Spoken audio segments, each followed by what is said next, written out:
नमस्कार दोस्तों, मोटिवेशन मंत्रा में आप सबका स्वागत है। आज हम बात करेंगे काल करे सो आज कर, आज करे सो अब, पल में प्रलय होएगी बहुत करेगा कब। दोस्तों, आज हम बात करते हैं भविष्य की। कभी कभी हमारे आर्थिक स्थिति अच्छी नहीं होती है और हम हमेशा ये सोचने में अपना समय जाया करते हैं कि हमारा समय खराब है, हमारे पास पैसे नहीं हैं, हमारी आर्थिक स्थिति खराब है, उनकी स्थिति बहुत अच्छी है, वो लोग कितने पैसे वाले हैं, उनके बच्चों का भविष्य इतना उज्जवल है। दोस्तों, याद करो, हमारे बाबा, बल्कि यूँ कहें हमारे माता पिता, उनके माता पिता यानी उनके बाबा, पहले हम देखते थे कि बुज़ुर्ग लोग एक बगिया ज़रूर लगाते थे और करीबन 50 से 60% लोग खेती बाड़ी करते थे, लेकिन उसमें कुछ हिस्सा वो पौधे ज़रूर लगाते थे। अगर हम उसके पीछे की साइंटिफिक उनकी भावना को समझने की कोशिश करें तो ये वो पाइपलाइन होती थी दोस्तों, जो वो क्रम से बिछाते चले आ रहे थे और हमें हमेशा फल मिलते ही रहते थे। लेकिन आज जो हम लोग कर रहे हैं, हम तमाम बिल्डिंगें उठा लेते हैं, मकान बना लेते हैं, प्लाट ले लेते हैं, फ्लैट बना लेते हैं। क्या धरोहर के रूप में हम बच्चों को कुछ पौधे छोड़ के जा रहे हैं? कोई बगिया हमने लगाई है? नहीं। और इसीलिए प्रकृति का जो खेल है वो गड़बड़ा गया है। फल हमें रासायनिक मिलते हैं, शुद्ध चीज़ नहीं मिलती है, क्योंकि अब हम सिर्फ खा तो रहे हैं लेकिन हमने एक बगिया लगाने का नहीं सोचा, कुछ पौधे हम नहीं लगा रहे हैं। और यही वजह रही कि कोरोना काल में जिन लोगों के पास मकान थे, जिनके यहाँ किराया मिल रहा था, वो किराएदार अपने अपने गांव लौट गए और मकान खाली हो गए। तो इनकम का जो सोर्स था वो आपका बंद हो गया। लेकिन यदि आपने पौधे और पेड़ लगाए होते, वो पौधे समय पर आपको फल ज़रूर दे रहे होते। दोस्तों, अब ये वक्त सोचने का है।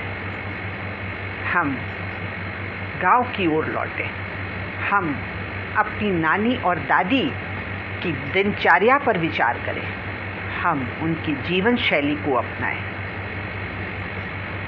हम ऐसी तमाम बीमारियों को हरा सकते हैं अगर हम उनके अनुरूप चलें तो।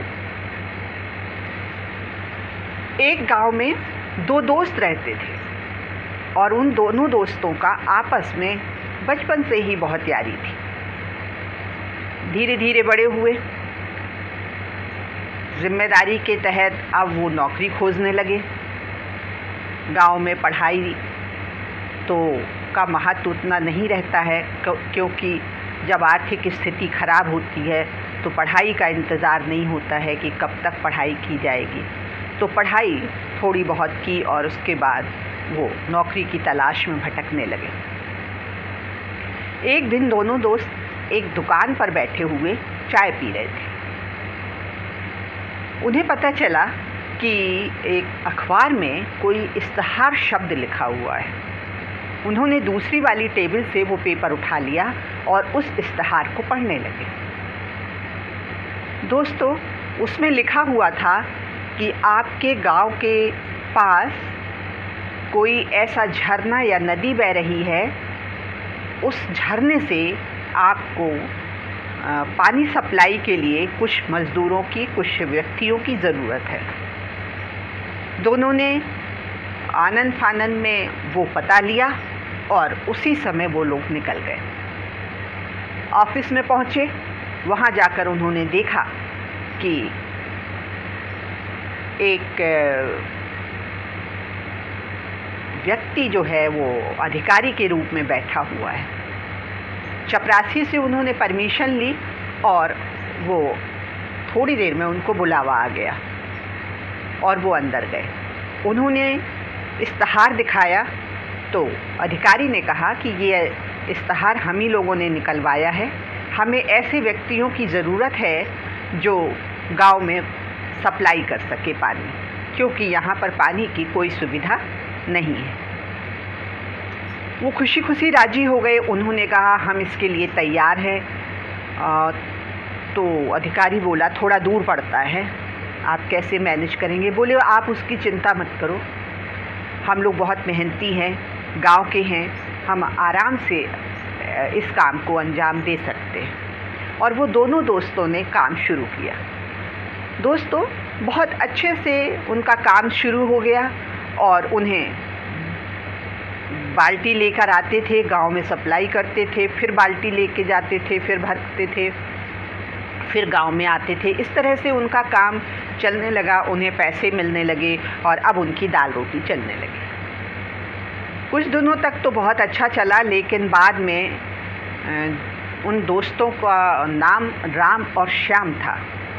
तो राम ने कहा यार काम तो बहुत अच्छा चल रहा है, लेकिन यदि कल हम नहीं होंगे तो हमारे परिवार में खर्चा कैसे चलेगा? क्योंकि बाल्टी भरना और लेके आना ये हम ही लोग करते हैं और ये बड़ी मेहनत का काम है। हमारे वृद्ध माता पिता हैं, वो नहीं कर सकते हैं। कल हमारी शादी होगी तो इस तरह हमारे बच्चे होंगे, वो ये सब काम कैसे करेंगे? श्याम ने कहा मैं कुछ भी सोचना नहीं चाहता हूँ, मैं इतनी खराब आर्थिक स्थिति में रहा हूँ, मैं आज मैं ज़िंदा रहना चाहता हूँ और एंजॉय करना चाहता हूँ। दोस्तों श्याम ने जैसे चल रहा था, बाल्टी भरता था, गांव में लाता था, फिर बाल्टी भरता था, फिर गांव में लाता था और पैसे उसको मिलते गए और वो धीरे धीरे पैसे वाला और पैसे वाला बन गया। लेकिन राम ने एक समय ऐसा निश्चित किया जब वो बाल्टी भरता था, लेकिन बाकी समय वो दिमाग में ये दिन भर सोचा करता था कि मैं कैसे पाइपलाइन बिछाऊं। वो उस जुगत में पूरे समय रहता था। अपना प्रयास उसने जारी रखा और आपको आश्चर्य होगा दोस्त कि 3 से 4 साल में जो श्याम था, जिसने रेगुलर बाल्टी लेके आ रहा था और पानी सप्लाई कर रहा था, वो पैसे वाला हो गया। उसने गाड़ी खरीद ली, उसकी शादी हो गई और उसने अपने रहने के लिए मकान भी बनवा लिया। 5 साल में श्याम पैसे वाला हो गया और राम की जो आर्थिक स्थिति थी वो खराब थी। वो पाइप बिछाने में लगा हुआ था, लेकिन 5 साल पूरे होते होते पाइपलाइन बिछ गई और पानी सप्लाई होने लगा। अब राम जब पानी सप्लाई होने लगा तो गांव में राम की मांग भी बढ़ गई, क्योंकि पानी घर घर तक पहुंचाने में राम को बहुत आसानी होने लगी। तो जो उसने श्याम ने 3 से 5 साल तक कमाया था, वो राम ने 3 महीने में ही कमा लिया। और अब वो जब सोता था तो भी पैसे कमाता था, जब वो घूमने जाता था तो भी पैसे कमाता था, जब वो बीमार हो जाता था तो भी पैसे कमाता था। लेकिन श्याम धीरे धीरे उम्र दराज होने लगा, थकावट आने लगी, कमज़ोरी आने लगी और उसकी आर्थिक स्थिति जो थी वो कमज़ोर होने लगी। लेकिन राम की आर्थिक स्थिति दिन पे दिन अच्छी होती गई। कल राम नहीं भी रहेगा तो भी आर्थिक स्थिति में कोई खास फर्क नहीं पड़ेगा। उसके बच्चों की आर्थिक स्थिति वैसी ही रहेगी और बढ़ती जाएगी और अच्छा होता जाएगा।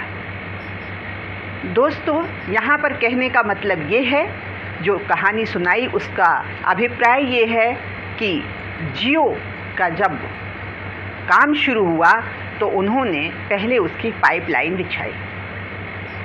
हमसे बहुत थोड़ा थोड़ा लिया, लेकिन उन्होंने पाइपलाइन में करोड़ों रुपए खर्च किए और आज उनको इतना इनकम हो रही है, उनको लाभ हो रहा है। हमसे पैसे भी बढ़ गए हैं, हमसे पैसे भी ज़्यादा ले रहे हैं, लेकिन थोड़ा थोड़ा पैसा करके उनके पास अच्छा खासा अमाउंट जाने लगा है। ज़िंदगी में पाइपलाइन बिछाना बहुत ज़रूरी है। अगर रोज़ कमाओगे, रोज़ खाओगे तो एक दिन थक जाएंगे आप और आपकी कमाई बंद हो जाएगी। लेकिन अगर आप पाइपलाइन बिछाएंगे, यानी आप अपने पैसे को ऐसी जगह लगा दें जो लंबे समय के बाद वो बढ़ जाएगा, तो वो एक पाइपलाइन बिछाने जैसा होता है और आपकी आर्थिक स्थिति मजबूत हो जाएगी। तो मेरे प्यारे दोस्तों, जैसे जैसे आप अपनी आर्थिक स्थिति को अगर मजबूत करना चाहते हैं तो आरडी जैसी, SIP जैसे और ऐसे काम धंधे शुरू करिए जिसमें आपकी आज प्रॉफिट नहीं हो रहा है, लेकिन आने वाले समय में आपको लंबा लाभ, धीरे धीरे इनकम शुरू होगी। लेकिन हम वर्तमान पर दोस्तों ज़्यादा विचार करते हैं, हम वर्तमान में ही जीना पसंद करते हैं। मैंने ऐसे भी बहुत से लोगों को देखा है जो बैंक में भी रुपए रखना पसंद नहीं करते, वो अपने घर पर ही रखते हैं। तो अगर हम भविष्य के लिए पैसे करना चाहते हैं तो आज से और अभी से हमें पाइपलाइन बिछाना होगी, ताकि हम आज मिले ना मिले, आज में हमें परेशानी रहे, लेकिन आने वाले समय में जब हमें थकावट आने लगेगी तब वो पैसा हमारा बढ़ जाएगा और वही पैसे को कमाने लगेगा। तो अपनी आर्थिक स्थिति को मजबूत करने के लिए आप किसी न किसी योजना में पैसे लगाइए, थोड़े थोड़े पैसे लगाइए।